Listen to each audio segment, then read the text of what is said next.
दुनिया के सबसे ताकतवर देशों की सूची जारी कर दी गई है। ग्लोबल फायर पावर ने 2025 की सैन्य शक्तियों की रैंकिंग जारी की है। इस रैंकिंग में बताया गया है कि किस देश की सेना कितनी ताकतवर है।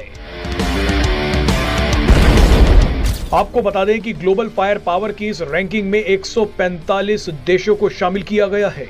लिस्ट में पहले नंबर पर अमेरिका, दूसरे नंबर पर रूस और तीसरे नंबर पर चीन है। भारत ताकतवर सेनाओं की सूची में चौथे नंबर पर है, लेकिन यहाँ एक बहुत बड़ा खेल हुआ है। भारत भले ही चीन से पीछे हो, लेकिन भारतीय सेना के बारे में एक ऐसी बात कही गई है जो पूरे देश को हैरान कर देगी। इसके बारे में आपको आगे बताएंगे, लेकिन पहले इस रैंकिंग में पाकिस्तान और बांग्लादेश का नंबर भी देख लीजिए। पाकिस्तान इस साल टॉप 10 से भी बाहर हो गया है। पाकिस्तान को 12वां नंबर दिया गया है। मजे की बात देखिए कि पिछले साल पाकिस्तान 9वें नंबर पर था। इससे भी मजे वाली बात यह है कि पाकिस्तान लगातार चीन से हथियार खरीद रहा है, मगर नतीजा ये निकला कि पाकिस्तान को टॉप 10 से भी धक्के मारकर निकाल दिया गया है।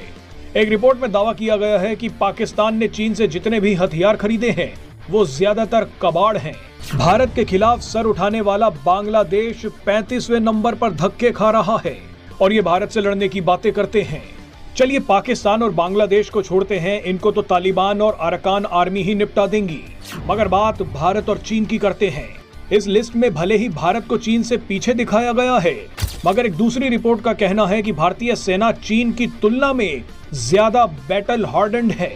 बैटल हार्डन्ड का मतलब है कि भारतीय सेना को चीन से ज्यादा युद्ध लड़ने का कौशल और तजुर्बा है। चीन भले ही अपने हथियारों की संख्या बढ़ा रहा है, लेकिन मैदान में लड़ने का कौशल भारत को ज्यादा आता है।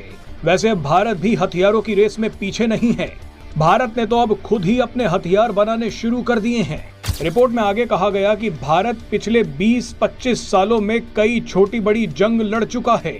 कश्मीर और नॉर्थ ईस्ट में ऑपरेशन करते करते भारतीय सेना को जबरदस्त अनुभव मिल गया है, जबकि चीन को 1979 में वियतनाम युद्ध के बाद से जंग लड़ने का कोई खासा अनुभव नहीं है। आपने लद्दाख में देखा होगा कि जब चीनी सैनिक भारतीय इलाके में दहाड़ते हुए घुसे थे, उसके तुरंत बाद ही बिलबिलाते हुए भाग भी गए।